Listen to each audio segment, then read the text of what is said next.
I know you just built Twitter bot based out of OpenAI's GPT, and you've just crossed about 100K followers on Twitter. So it's Yeah. amazing to see that journey. And I also know for a fact that there was this one particular incident where you had a lot of users from China trying to use your particular project to describe a Twitter user with a specific username. And this had like crazy engagement. So, why do you think people are just so interested with this personalized content in AI? Like, why do you think people would want to, particularly focused on getting content about another person or like trying to personify things? And how do you see this? It's a great question. I mean, I think there's multiple angles there. So there's the kind of like open source. I can give a little bit of context on different AI projects that I've built there. The Twitter bot being a good example. There's the question about why has it seems like now it's suddenly just exploded, right? ChatGPT released November 30th, 2022. It was the single fastest consumer product to get to 1 million users and then 100 million active users ever, like faster than TikTok, faster than Spotify, faster than any product that's ever existed. And this was to a large extent a surprise even for OpenAI, right? Like OpenAI is really an infrastructure developer tools company. They did not expect to be this super successful consumer app. And so to some degree, I think the question is a little bit, why now? Why has AI like taken hold over and entered into just the mainstream?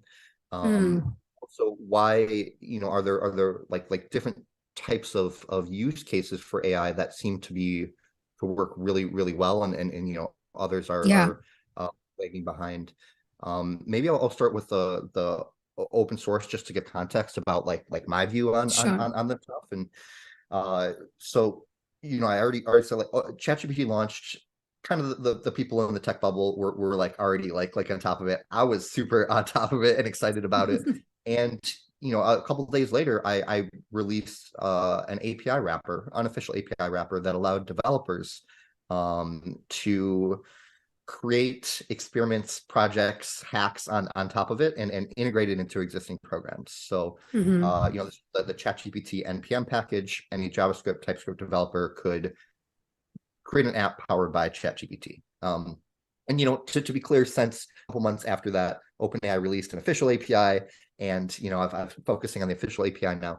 But in the early days, it really unlocked a lot of really interesting hackers to just build cool stuff, right? And this would be like Chrome extensions, VS Code extensions, Telegram bots, WeChat bots. There were literally hundreds of these things that were built on top of either my kind of API wrapper or I run a Discord community called the ChatGPT Hackers, chatgpthackers.dev if you want to join. But we have about 7,500 developers, AI enthusiasts hacking there now. And the other admins and the one thing we all have in common is we all built these kind of AI wrapper or API wrappers for ChatGPT in the early days. So there's like the Python, API guy, there's the Go API guy, and then I'm on the Node.js, JavaScript, TypeScript side. And it's just been fascinating. Like it took off like I've been doing open source for 15 plus years, and I've never seen an open source project take off like this, just because I think for a few reasons. Like one, we've just crossed an inflection point with how usable these models are. To some degree, the large language models powering ChatGPT have been around for a few years, and really the impetus was this 2017 paper called "Attention is All You Need," but it's taken time to really scale the models to a point and productionalize them. There's this great visual that where you can kind of imagine these large language models as this like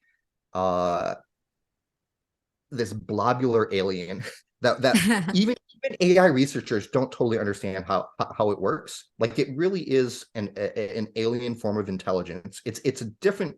It has some type of intelligence. It's different from human intelligence, so it's hard for us to kind of we project this personification to try to understand it, right, in the way. but it's doing something that's fundamentally different from how humans think. And then there's like this little mask that's got a smiley face on the front of this globular alien creature, and that's RLHF. That's reinforcement learning with human feedback, and Yeah. that's the piece that makes it like optimized for using with humans in conversations, right? I like that visual because it reminds me that even the most like sophisticated AI researchers to varying degrees Mm. really don't understand this black box. Like, yeah, they Yeah. understand how to build the box, they understand, you know, the different components and how to test the box, and but there's large parts of that black box that are just unclear. Mm. However, we've gotten to a point where you can now build applications with these really powerful, you know, large language models that are usable for my mom.